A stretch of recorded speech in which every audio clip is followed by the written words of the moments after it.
পঞ্চগড়ের একটি উপজেলার নাম বোদা। উপজেলার বাসিন্দারা নাম বলতে গিয়ে অনেক সময় লজ্জায় পড়েন, তবে এই নামের সঙ্গে নারী অঙ্গের সম্পর্ক নেই। জাতীয় তথ্য বাতায়ন বলছে একসময় সেখানে বদেশ্বরী নামে একটি মন্দির ছিল, সেটি থেকেই এলাকার এমন নামকরণ। বগুড়ায়ও আছে এমন এক জায়গা, নাম তার সোনাতলা। কিভাবে এলো এই নাম তা নিয়ে লোকমুখে প্রচলিত আছে নানা গল্প। অনেকের মতে এই অঞ্চলের প্রচুর পাট হতো, আর পাটকে বলা হয় সোনালী আঁশ।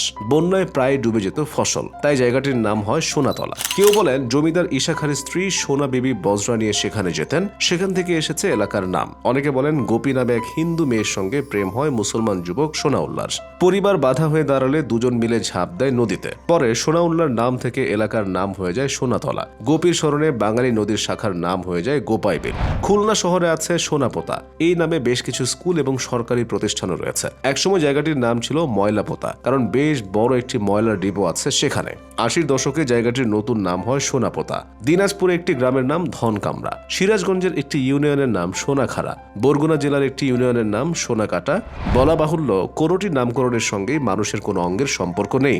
নওগাঁর পত্নীতলা নাম নিয়েও হয় হাস্যরস, কারণ পত্নী শব্দের অর্থ স্ত্রী। তবে সরকারের তথ্য বলছে এই এলাকার নামের সঙ্গে পত্নী বা স্ত্রী শব্দটির সম্পর্কই নেই। মূলত পাঠানদের রাজত্বকালে বরেন্দ্র এলাকায় অনেক পরগনা ছিল।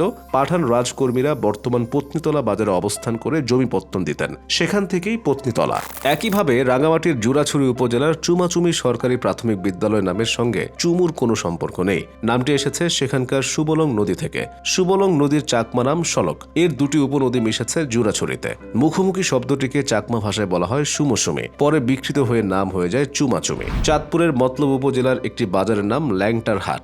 মতলবের বদরপুরে সোলেমান ল্যাংটার মাজার থেকে বাজারের নামটি এসেছে। অস্বস্তিকর না হলেও আরো কিছু এলাকার এমন বিদঘুটে নাম রয়েছে, যেমন নারায়ণগঞ্জের ২৫০০ উপজেলা। এই নামের পেছনে আছে বাঙালির বীরত্বের ইতিহাস। ঈশাখার হাতে মোগল সেনাপতি মান সিং এর পরাজয়ের পর মুঘল সম্রাট বাংলার জমিদারকে ডেকে পাঠান, বলেন তাকে রাজকর দিতে হবে না, স্বাধীন থাকবেন তিনি। তবে ফেরার সময় মান সিং কিছু রাজ কর্মচারী দিয়ে দেন, বলেন বাংলায় রেখে যাওয়া ২৫০০ সৈন্যের রসদ দিলেই চলবে। সেই সেনারা থাকতেন বর্তমানে ২৫০০-এ। কিশোরগঞ্জ শহরে একটি এলাকার নাম ৩২। কারো মতে সেখানকার প্রামাণিকের জমিদার বংশের প্রতিষ্ঠাতা কৃষ্ণদাস প্রামাণিক নবাবী আমলে ৩২টি লাখেরাজ পরগনা পেয়েছিলেন। এ কারণে তিনি যেখানে থাকতেন সে এলাকাটি ৩২ নামে পরিচিতি পায়। আবার কেউ কেউ বলেন ইংরেজ আমলে জঙ্গলবাড়ি ও ভাগলপুর দেওয়ানদের জমিদারের নিলামে উঠলে ময়মনসিংহের মুক্তাগাছার জমিদার শশীকান্ত ৩২টি পরগনার মালিক হন, যেগুলোর রাজস্ব আদায়ে কার্যালয় বানানোর পর এলাকার নাম হয় ৩২।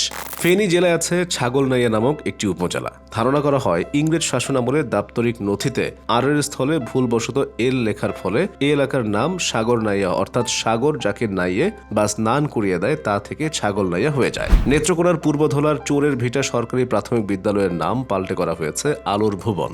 শ্রুতিকটু এ ধরনের ২০০ স্কুলের নাম পাল্টানোরও সিদ্ধান্ত নিয়েছে সরকার। আসলে লোকের মুখে মুখে জায়গার বহুল প্রচলিত নামে একসময় স্থায়ী রূপ ধারণ করে, সেজন্যই এমন অনেক নাম টিকে গেছে সারা বাংলায়।